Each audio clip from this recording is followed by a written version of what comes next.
তো এই যে দেখেন গ্রামের আগে যেভাবে ধান পিটাইতো, আগে তো আর মেশিন ছিল না, আগে ছিল এই যে হাতে পিটানো। আসসালামু আলাইকুম, আপনারা কেমন আছেন? আলহামদুলিল্লাহ আমি অনেক ভালো আছি। আমরা সবাই ভালো আছি আপনাদের দোয়া আশীর্বাদে। তো আজকে একটা স্পেশাল জিনিস কাটা হবে। এটা হচ্ছে বাড়ি গাছে মানে পেঁপে। দেখেন বাড়ি গাছ পেঁপেটা কতগুলো, এটা নিম্ন 2 কেজি হবে, ওয়েট নিম্ন হলো 2 কেজি। তো এই পেঁপেটা আমাদের বাড়ির কাছে, পেঁপেটা খুবই মিষ্টি, মানে এতটা মিষ্টি যা বলার মতো না। তা ওই জন্য পেঁপেটা গাছ পাকা পেঁপে। এখন এটা কাটবে আমাদের লাভলি, লাভলি এই পেঁপেটা কাটবে এখন, আপনারা দেখেন। তো পেঁপেটা এখন কেটে নেই, পেঁপেটা অনেক সুন্দর হয়েছে, ভিতরটা তো সেই সুন্দর হয়েছে রে, লাল হয়েছে অনেক সুন্দর।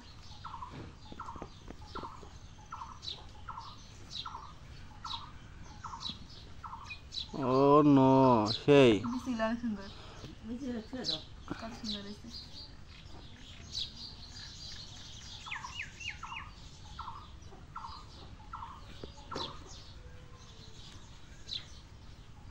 মাঝে একটা কাটিয়ে ছোটো করতা, ওই ছিল যে অসুবিধা হয়।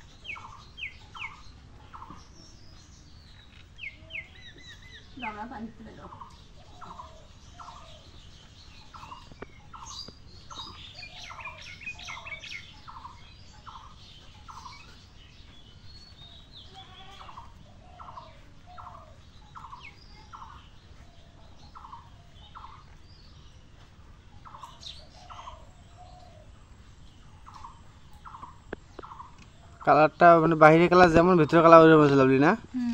একদম হলুদ টকটক। গাছ পাকা পেঁপে দেখো, গাছ পাকা পেঁপে, পেঁপে কত সুন্দর পেঁপে।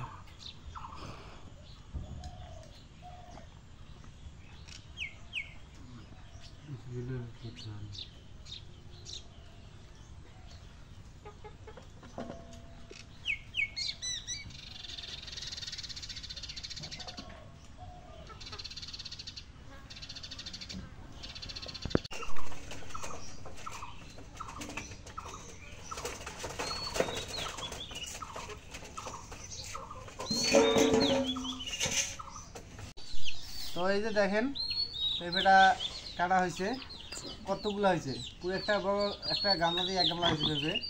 তো পেঁপেটা এখন আমরা খাই, দেখি কিরকম হয়েছে। না হতো না, বিসমিল্লাহির রহমানির রহিম।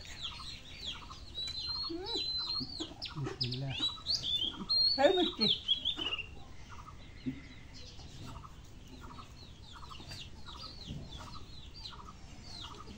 সেই মিষ্টি, মিষ্টি সে মানে অনেক ভালো মিষ্টি এটা।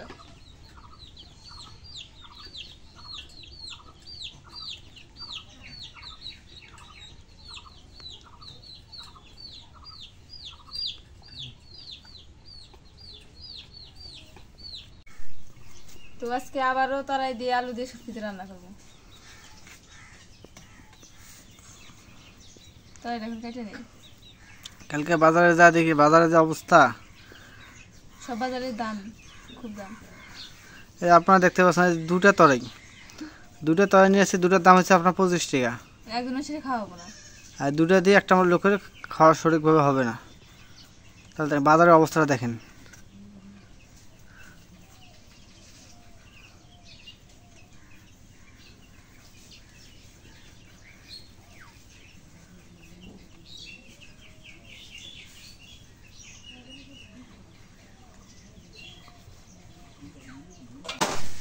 এখন তরাই কাটা শেষ, এখন আলু কেটে নেই।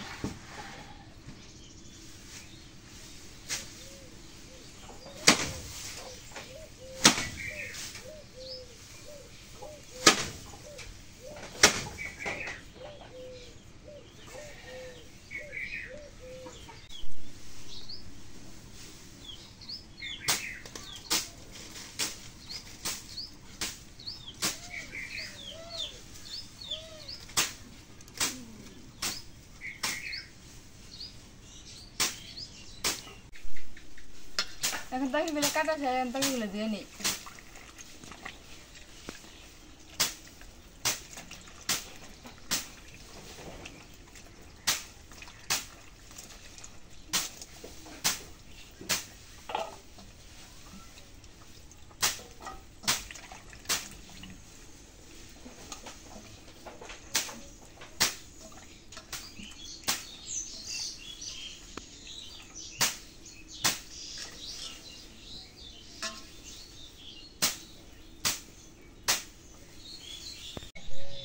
তো এখন মরিচ পেঁয়াজ কাটে নেই।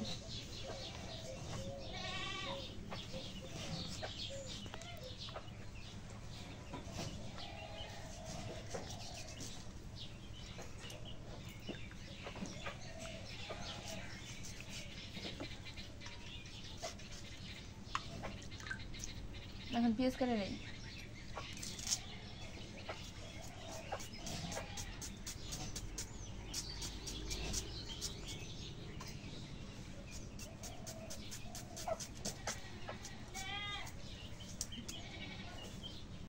এখন কড়াইটা তুলে দিয়ে চুলায়। এখন মরিচ পেঁয়াজ দিয়ে দিই কড়াইতে।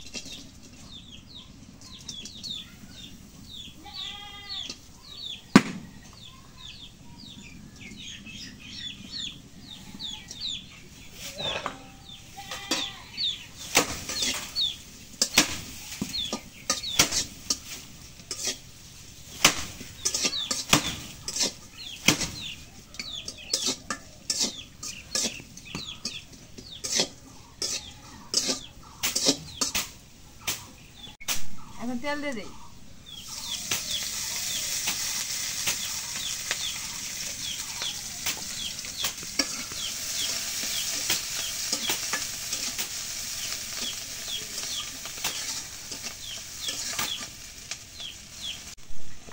এখন পরিমাণ মতো জিরা বাটা রসুন বাটা দিয়ে দিই।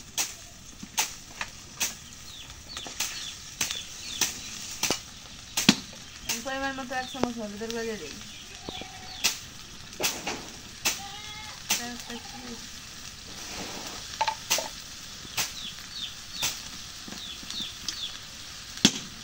এখন লবণ দিয়ে দিই। লবণ আর বেশি দিও না,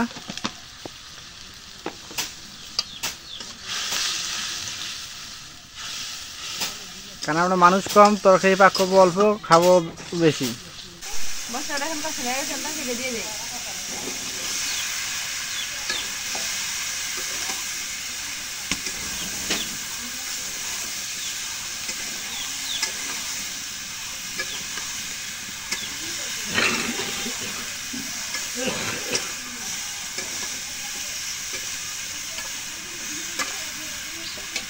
তরকারি রেখে দিই, দিয়ে একটু কষায় নিই।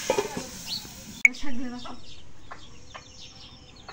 এই দেখেন ধান আছে, কবুতরগুলো সিরিয়াল আছে ধান খাওয়ার জন্য, সেই সুন্দরভাবে সারিবদ্ধভাবে দাঁড়াইছে। আর মুরগি দেখলে থুয়ে ফেলায়, যে মুরগি দেখছে একটু না, ওরা থাকবে না, এরা ভয় খায় সেই।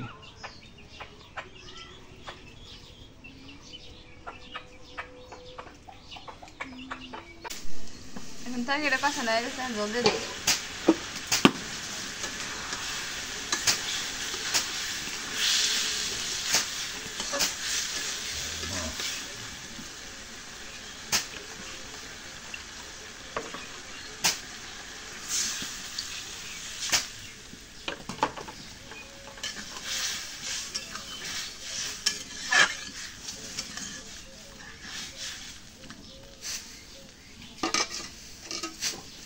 এখন ঢেকে দিই।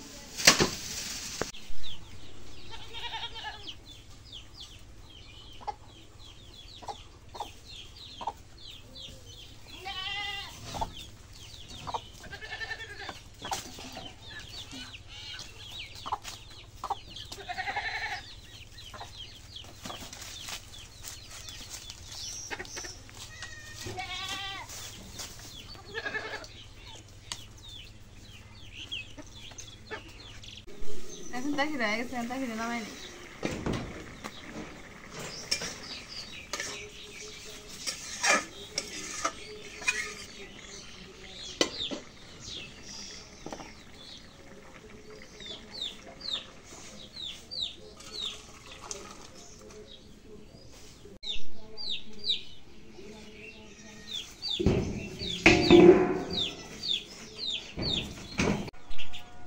তো হচ্ছে কমলি শাকটা ভাজি করবো, তার কমলি শাকটা এখন বেছে নেই। কলমি শাকটা কিন্তু একটু মানে ঝামড়িছে, কারণ এটা হচ্ছে কালকে রাত্রেবেলা নিয়ে আসছি। গরম এখানে গরমে তার জন্য। একটা জিনিস দেখেন, শাক পর্যন্ত এমন মানে ঝামড়িছে, মানুষ তো আমরা তো অবস্থা খারাপ। আজকে আমি একটু বাড়ির কাজে করলাম, ওই একটু ধান ছিল, ধানটা নিয়ে আসতে গেছি। প্রথমবার ধানটা যখন নিয়ে আসলাম সাইকেলে, নিয়ে আসার পরে এমন একটা অবস্থা হয়েছে, আমি মাটিতে বিছানা পরে শুয়ে পড়ছি আমি, এত গরম। আর বিশেষ করে আজকে মাটিতে পা রাখা যাচ্ছে না আজকে। আর আমাদের এই জায়গায় আজকে তাপমাত্রা 37°C, 37-এ এই অবস্থা। আর অন্য অন্য এলাকায় আপনার 40+ হয়েছে, তাহলে তাদের কি অবস্থা? এই জন্য দেখেন শাকটা আজকে কীভাবে ঝামড়িছে। শুকায় গেছে পাতাগুলো। আর এই কলমি শাকটা আমারও বেশি প্রিয়, লাভলিরও প্রিয় বেশি, এই জন্যে খুব ভালো লাগে। লাভলি বাজারে গেলে খালি কি কলমি শাক নিয়ে আসিও, কলমি শাক নিয়ে আসিও। কি লাভলি করো না? হ্যাঁ, কলমি শাক ভালো লাগে না? কলমি শাক আমার কাছে সেই ভালো লাগে। আমার কাছে কলমি শাক খুব মানে একটা প্রিয় জিনিস। এখন শাকটা বাছা হয়ে গেছে, এখন শাকটা দিয়ে নেই।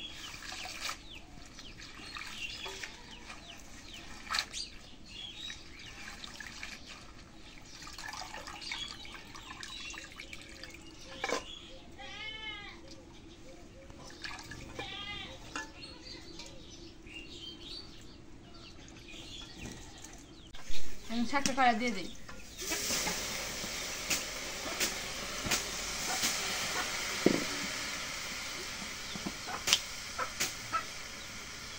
এখন একটু লবণ দিই।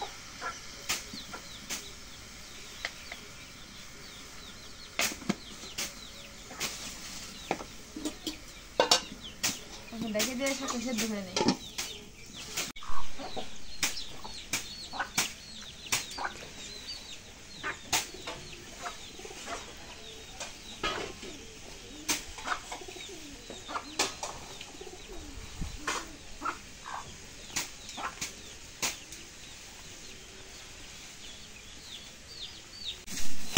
এখন শাকটা একটু নাড়া দিয়ে দিই।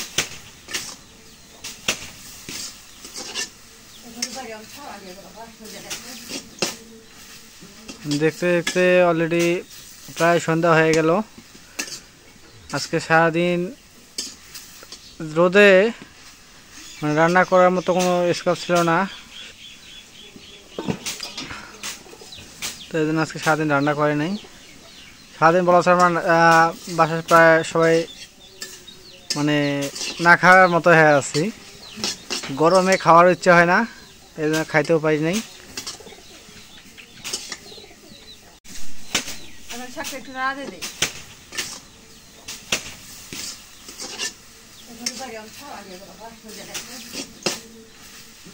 দেখতে দেখতে অলরেডি প্রায় সন্ধ্যা হয়ে গেল। আজকে সারাদিন রোদে মানে রান্না করার মতো কোনো স্কোপ ছিল না, তো এই জন্য আজকে সারাদিন রান্না করে নাই। সারাদিন বলা ছাড়া বাসায় প্রায় সবাই মানে না খাওয়ার মতো হয়ে আছি। গরমে খাওয়ার ইচ্ছা হয় না, এই জন্য খাইতেও পারি নাই।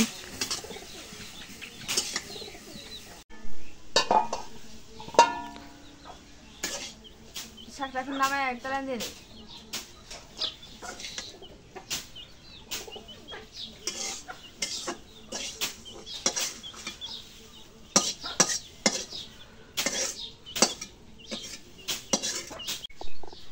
এখন রসুন, কাঁচামরিচ, পেঁয়াজ তেলে ভাজা দিয়ে দিই।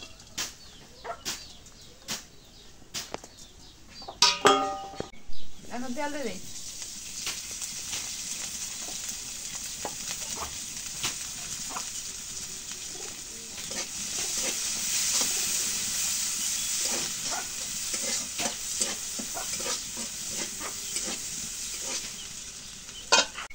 মরিচ পেস্টটা ভালো হয়েছে, এখন শাকটা দিয়ে দিই।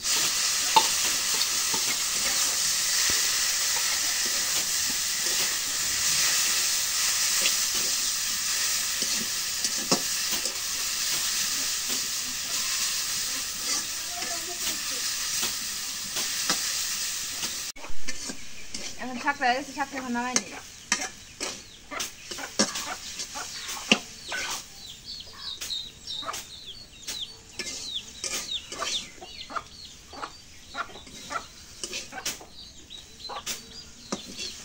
নামতে চাই না।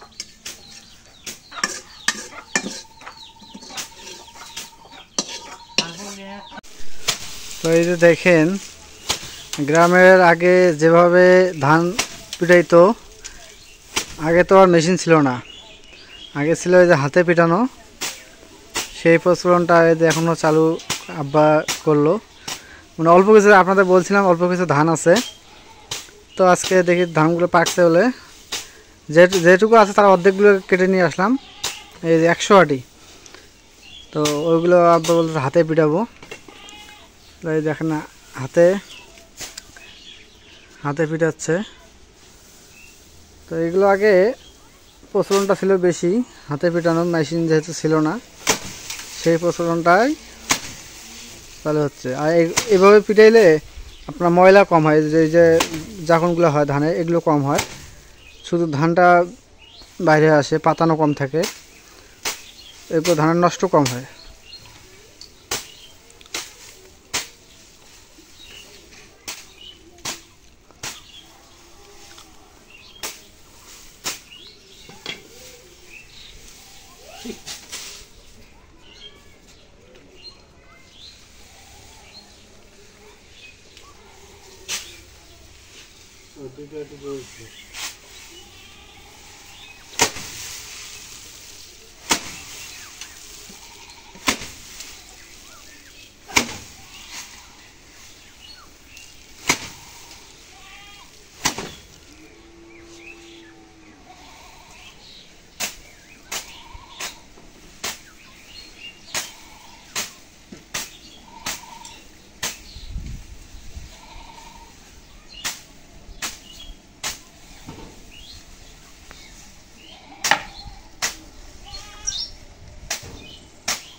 কবুতরগুলো কদিন থেকে ভালো খাওয়া হচ্ছে, কারণ বাড়ির ধান যখন মন চায় তখনই খায় এরা।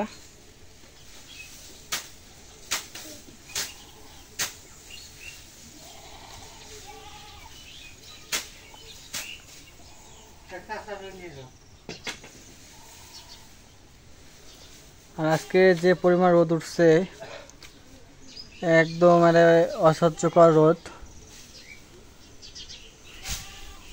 রোদে একবারে জীবন শেষ আমাদের।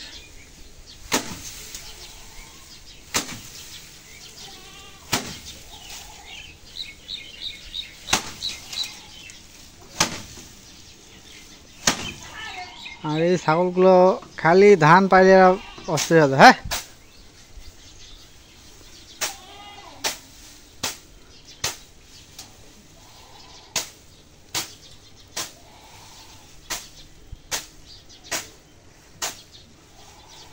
তো আজকে ব্লগটা আপনাদের কাছে কেমন লাগলো তো অবশ্যই কমেন্টে জানাবেন। আর সবার সুস্বাস্থ্য কামনা করে সবাই যেন আপনারা সুস্থ থাকেন, এটাই আল্লাহর কাছে দোয়া করি। তো আজকের মতো এই জায়গায় শেষ করতেছি।